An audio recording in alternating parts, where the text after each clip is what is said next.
Hello friends, કેમ છો બધા? મજામાં ને? તમને આ બધા શાક જોઈને એમ થતું હશે કે આજે હું શું બનાવું છું. તો તમને હું કહી દઉં ફ્રેન્ડ્સ કે આજે હું એક નવી રેસીપી લઈને આવી છું અને એ છે ચાઇનીઝ ફ્રેન્કી. તો એના માટે મેં બધા શાકભાજી ચોપ કરી લીધા છે. તો મેં પત્તા ગોબી લીધી છે, શિમલા મિર્ચ લીધું છે, ગાજરને ખમણી લીધું છે અને મેં ઓનિયન લીધું છે. તમે તમારા મુજબ શાકભાજી વધારે કે ઓછા પ્રમાણમાં લઈ શકો છો. જુઓ ફ્રેન્ડ્સ, મેં એક કઢાઈ મૂકી છે અને મેં એમાં 1 ચમચી જેટલું તેલ નાખ્યું છે. તો હવે આપણે તેલની અંદર આદુ, મરચાં અને લસણની આપણે પેસ્ટ નાખીશું.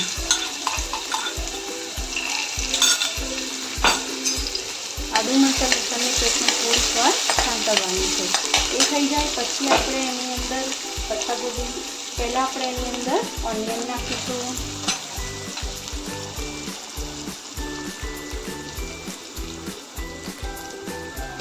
આ બધું આપણે થોડું ફાસ્ટ ગેસ પર એને સાંતળવાનું છે. ઓનિયનને થોડા ગોલ્ડન બ્રાઉન થાય ત્યાં સુધી આપણે એને હલાવવાનું છે. આજે આપણે આ ફ્રેન્કી મેદાના નહીં બલ્કિ ઘઉંના લોટમાંથી બનાવીશું. તમે જોઈ શકો છો ફ્રેન્ડ્સ, છે ને?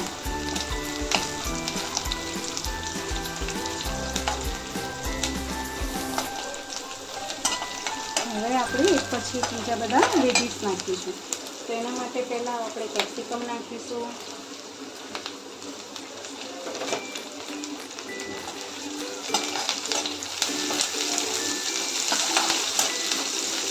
કેપ્સિકમને બી આપણે થોડીક વાર એને આવી રીતે સોટે કરી લઈશું. બધા શાકભાજીને આપણે ઓવરકુક નથી કરવાના, પણ થોડાક જ એને ચડવા દેવાના છે. ઓવરકુક નથી કરવાના. મારી ચેનલને લાઈક, શેર અને સબસ્ક્રાઈબ કરવાનું ના ભૂલતા. જુઓ ફ્રેન્ડ્સ, છે ને? અને એક આ હેલ્ધી રેસીપી છે, તો બાળકોને આ ફ્રેન્કી ખૂબ જ ભાવશે. તમે આ ફ્રેન્કી બાળકોને ટિફિનમાં બી પણ આપી શકો છો અને લંચમાં પણ ખાઈ શકો છો. બાળકોને આ ખૂબ જ ભાવશે. હવે એની અંદર આપણે ગાજર એડ કરીશું.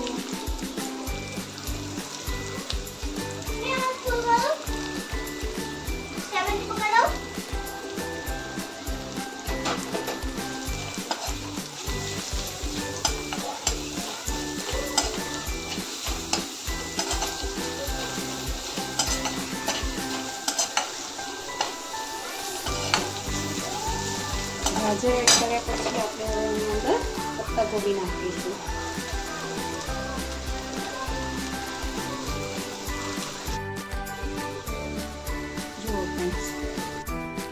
જુઓ ફ્રેન્ડ્સ, છે ને? આવી રીતે આપણે પત્તાગોબી એડ કર્યા પછી બધું વારાફરતી શાક એડ કરવાનું છે, કારણ કે બધા શાકને કૂક થવામાં થોડો ટાઈમ લાગતો હોય છે. આવી રીતે એડ કરવાનું છે. આપણે હવે થોડું એમાં મીઠું નાખીશું.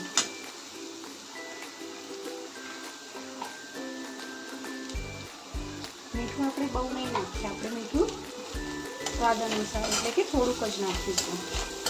મીઠું નાખ્યા પછી આવી રીતે શાકને આપણે હલાવવાનું છે. તમે જોઈ શકો છો ફ્રેન્ડ્સ, શાક જોવામાં કેટલું કલરફુલ અને સરસ દેખાઈ રહ્યું છે. તમારી પાસે સ્પ્રિંગ ઓનિયન હોય તો તમે સ્પ્રિંગ ઓનિયનથી એડ કરી શકો છો. એનાથી બી ટેસ્ટ બહુ સારો આવે છે. હવે આપણે ચાઇનીઝ છે તો પછી હવે આપણે ચાઇનીઝ છે તો હવે આપણે એમાં સોયા સોસ ને એ એડ કરીશું. તો મેં પહેલાં એના માટે થોડો સેજવાન સોસ લીધો છે, અડધી ચમચી જેટલો. તો અડધી ચમચી જેટલો સેજવાન સોસ નાખવાનો છે.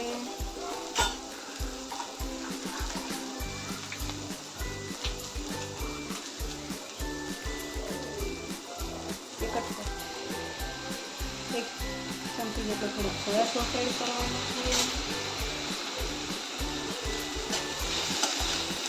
નાખીને બરાબર મિક્સ કરવાનું છે.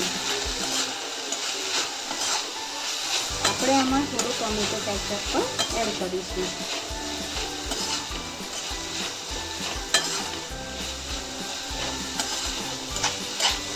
ગેસની ફ્લેમ આપણે હાઈ જ રાખવાની છે, હાઈ ફ્લેમ પર જ આ બધું કરવાનું છે.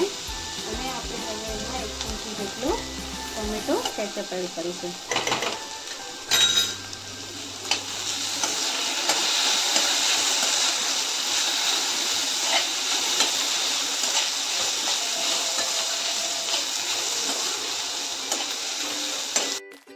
હવે આપણે ગેસની ફ્લેમ બંધ કરી દઈશું અને આપણે હવે એને થોડીક વાર ઠંડુ થવા દઈશું.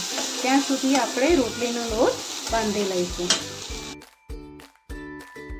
ઘઉંની રોટલી મેં મેદાની જગ્યાએ ઘઉંનો લોટ લીધો છે, તો આપણે ઘઉંના લોટમાં આપણે 1 ચમચી તેલ એડ કરીશું અને સહેજ આપણે મીઠું નાખીશું. મેં આવી રીતે રોટલીનો લોટ બાંધી લીધો છે.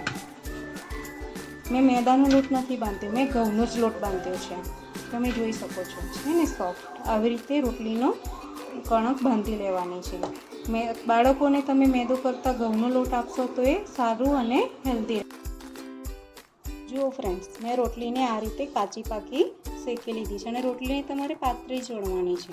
તો આપણે એના ઉપર આપણે પહેલાં ટોમેટો કેચઅપ લગાવીશું. આવી રીતે ટોમેટો કેચઅપ લગાવવાનું છે. ટોમેટો કેચઅપથી બહુ જ સરસ લાગે છે.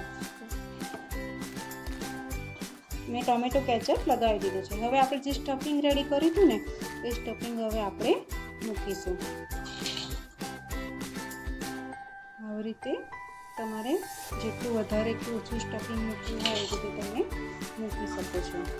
આવી રીતે સ્ટફિંગને મૂકવાનું છે.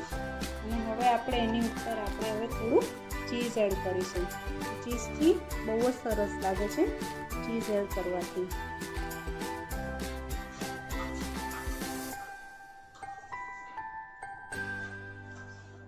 હવે આપણે એનો રોલ કરીશું. આવી રીતે આપણે એનો રોલ કરીશું. જુઓ ફ્રેન્ડ્સ, મેં તવી મૂકી દીધી છે ગેસ પર. હવે આપણે જે રોલ બનાવ્યા હતા એ રોલને મૂકીશું. એના પહેલાં આપણે ઘી એડ કરીશું.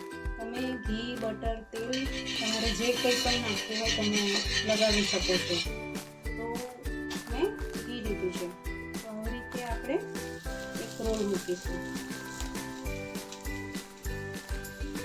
આવી રીતે ઘી લગાવીશું. ઘીથી બી શેકવાથી આ રોલ બહુ જ સરસ અને ક્રિસ્પી લાગે છે.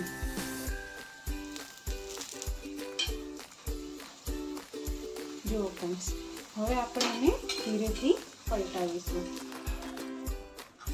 આવી રીતે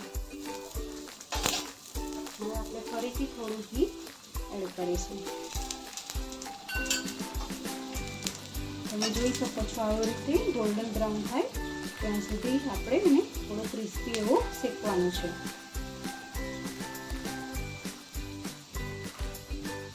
તમે એકવાર આ રેસીપી જરૂર ટ્રાય કરજો. આ બહુ જ સરસ લાગે છે અને મને કહેજો તમે.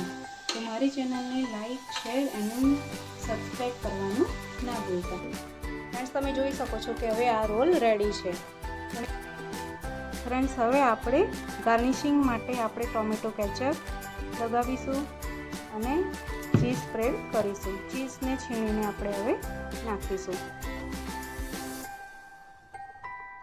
મારી ચેનલને હજી સુધી લાઈક અને સબસ્ક્રાઈબ ના કર્યું હોય તો જરૂરથી કરજો.